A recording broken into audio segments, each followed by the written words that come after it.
चलिए अब शुरू करते हैं सुपरफास्ट खबरों का सिलसिला। चीन से चल रही तनातनी के बीच रक्षा मंत्री राजनाथ सिंह रविवार यानी दशहरे के अवसर पर चीन सीमा से सटे नाथुला दर्रे पर सैनिक के साथ शस्त्र पूजा करेंगे। इस दौरान थल सेना प्रमुख जनरल एम नरवणे भी उनके साथ मौजूद होंगे। रक्षा मंत्री नाथुला दर्रे के करीब ही सैनिकों से मुलाकात कर उन्हें संबोधित भी करेंगे। 2 दिवसीय दौरे के दौरान रक्षा मंत्री आज सेना की सुकना स्थित 33वीं कोर सिलीगुड़ी पहुंचेंगे और फिर वहां से सिक्किम जाएंगे। पिछले साल रक्षा मंत्री ने फ्रांस में रफाल लड़ाकू विमानों के साथ शस्त्र पूजा की थी। प्रधानमंत्री नरेंद्र मोदी ने बिहार में 3 सभाओं को संबोधित किया। मोदी ने सासाराम, भागलपुर, गया में चुनाव प्रचार किया। इस दौरान कार्यकर्ताओं का भारी हुजूम देखने को मिला। अंतिम रैली में भागलपुर में पीएम ने लोगों से खास अपील करते हुए कहा कि त्योहार पर लोकल सामान ही खरीदे। भागलपुर की रैली में प्रधानमंत्री नरेंद्र मोदी ने आत्मनिर्भर बिहार और वोकल फॉर लोकल के नारे को भी दोहराया। कांग्रेस के पूर्व अध्यक्ष राहुल गांधी और आरजेडी नेता तेजस्वी यादव ने भी बिहार के नवादा में चुनावी रैली को संबोधित किया। संबोधन में राहुल गांधी ने चीन की ओर से किए गए अतिक्रमण और प्रवासी मजदूरों का मसला उठाया। राहुल की यह पहली चुनावी रैली थी। वहीं आरजेडी नेता तेजस्वी यादव ने जनसभा में लोगों को रोजगार देने का वादा किया। तेजस्वी यादव ने कहा कि 15 साल नीतीश कुमार मुख्यमंत्री हैं, उनकी डबल इंजन की सरकार है, लेकिन थाने और ब्लॉक में बिना भ्रष्टाचार के कोई काम नहीं होता। मुंबई सिटी के सेंट्रल मॉल में लगी आग पर सीएम अशोक गहलोत ने ट्वीट किया। उन्होंने कहा कि मुझे जानकारी मिली है कि आग से प्रभावित अधिकतर दुकानें प्रवासी राजस्थानियों की हैं। सीएम गहलोत ने ट्वीट के जरिए महाराष्ट्र के मुख्यमंत्री उद्धव ठाकरे से अनुरोध किया कि वो प्रभावित लोगों की हर संभव मदद करें। अनलॉक 5 की केंद्र सरकार के गाइडलाइन आने के बाद से देश भर में स्कूल, कॉलेज, यूनिवर्सिटी खोलने की तैयारी की जा रही है। इस कड़ी में जवाहरलाल नेहरू विश्वविद्यालय को चरणबद्ध तरीके से 2 नवंबर से खोला जा रहा है। पूर्व क्रिकेटर कपिल देव की दिल का दौरा पड़ने के बाद शुक्रवार को एंजियोप्लास्टी की गई और उन्हें 2 दिन में अस्पताल से छुट्टी मिलने की उम्मीद है। कपिल देव दिल्ली के सुंदर नगर में हैं। गुरुवार को सीने में दर्द की शिकायत के बाद ओखला के फोर्टिस एस्कॉट हार्ट इंस्टीट्यूट के आपात विभाग में उनको भर्ती करा दिया।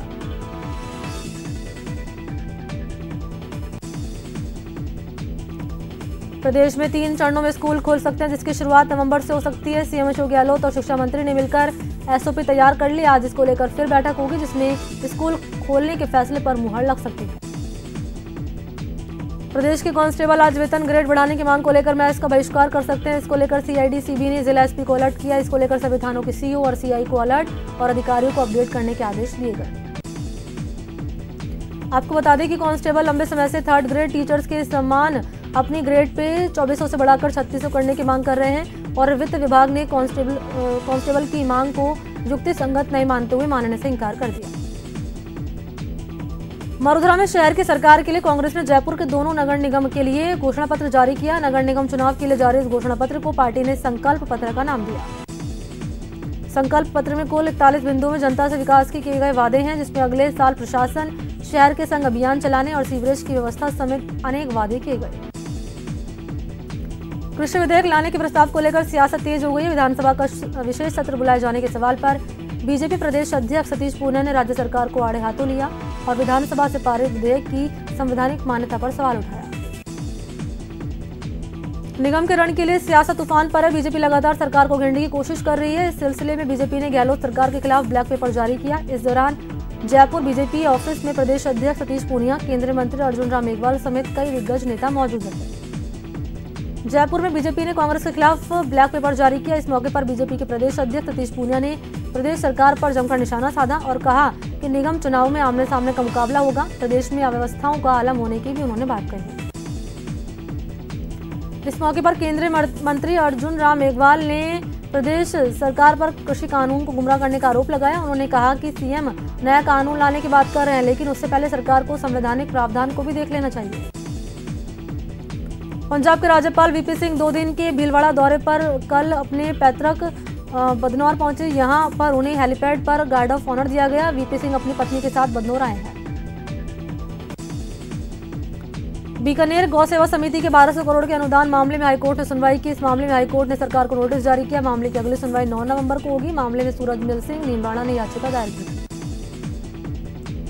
जोधपुर निगम चुनाव में प्रचार परवान पर है। जोधपुर नगर निगम उत्तर के कई वार्ड में विकास दूर दूर तक नहीं दिखता। नगर निगम उत्तर के वार्ड 52 और 53 में हर जगह गंदगी का आलम है। गलियां कचरे से अटी पड़ी हैं, साथ ही कीचड़ भी गलियों की शान बढ़ा रहा है।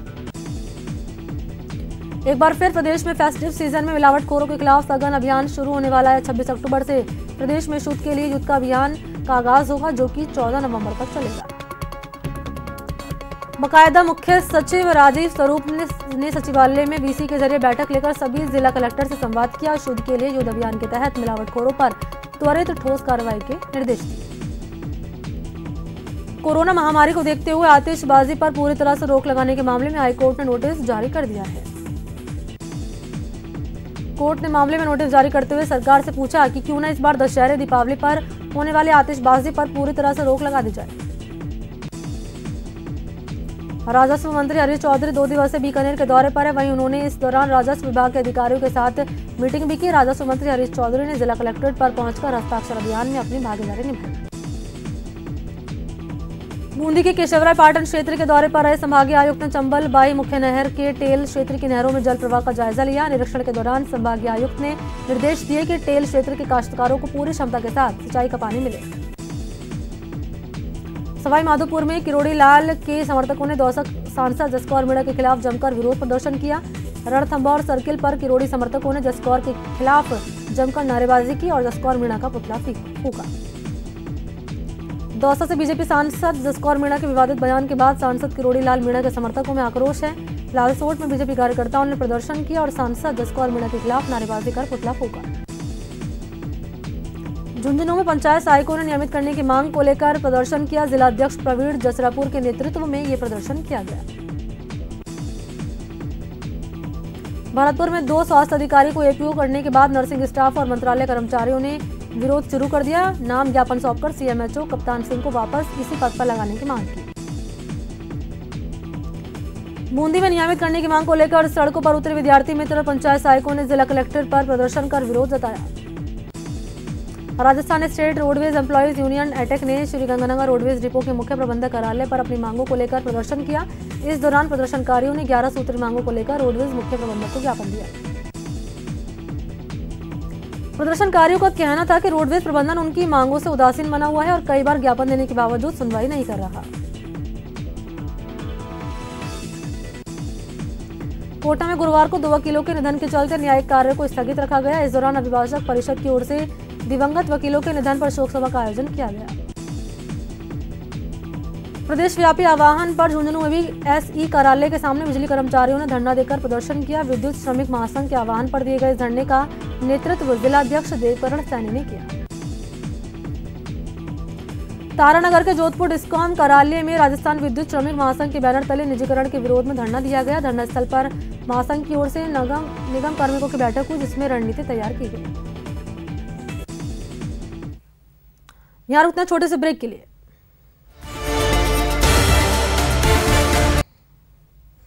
तो ब्रेक के बाद आपका स्वागत है। चलिए सुपरफास्ट खबरों के सिलसिले को अब आगे बढ़ाते हैं।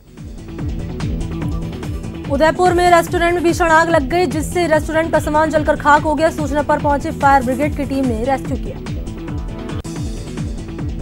हिमाचल के किन्नौर में आग में पूरा गांव जलकर राख हो गया। हादसे में किसी के हताहत होने की खबर नहीं है। हादसे पर हिमाचल के सीएम जयराम ठाकुर ने दुख जताया। आग में तब्दील पूरा गांव हो गया। कोटा झालावाड़ NH52 पर मोटरसाइकिल सवार से मारपीट कर मोटरसाइकिल, मोबाइल और पर्स छीनने की वारदात सामने आई। मंडाना पुलिस ने 72 घंटे में खुलासा करके वारदात करने वाले 3 बदमाशों को गिरफ्तार कर लिया। श्री गंगानगर जिला कलेक्टर ने जिला चिकित्सा और स्वास्थ्य विभाग को झोलाछाप डॉक्टर के खिलाफ कार्रवाई करने के निर्देश दिए। कार्रवाई नहीं होने पर संबंधित BCMO को चार्जशीट थमाई जाएगी। बीकानेर में पूगल रोड पर एक व्यक्ति पर फायरिंग की सूचना से पुलिस महकमे में हलचल हो गई। सूचना के बाद पुलिस के आलाधिकारी मौके पर पहुंचे और घायल व्यक्ति को अस्पताल में भर्ती करा दिया। सवाई माधोपुर के बहुचर्चित नाबालिग से दुष्कर्म करवाने के मामले में आरोपी पूनम चौधरी और राहुल वर्मा को पॉक्सो कोर्ट में पेश किया गया। कोर्ट ने पूनम चौधरी को 29 अक्टूबर तक जुडिशियल कस्टडी में भेजने का आदेश दिया। अलवर के भिवाड़ी में एक भाई ने बहन के साथ कहासुनी के बाद उसकी हत्या कर दी। उसके बाद रिश्तेदारों को फोन कर सूचना दी कि उसने अपनी बहन की हत्या कर दी। सूचना के बाद पुलिस ने आरोपी भाई को गिरफ्तार कर लिया। बांसवाड़ा में ट्रिपल मर्डर मामले में फरार चल रहे पति का शव तालाब से बरामद हुआ। बता दें कि राती तलाई कॉलोनी में महिला और 2 बच्चों की गला रेत कर हत्या कर दी गई है, जिसके बाद से पति फरार था। पूरे मामले में सीसीटीवी फुटेज पुलिस के हाथ लगा है, जिसमें देखा जा रहा है कि पति पैदल ही घर से निकला था।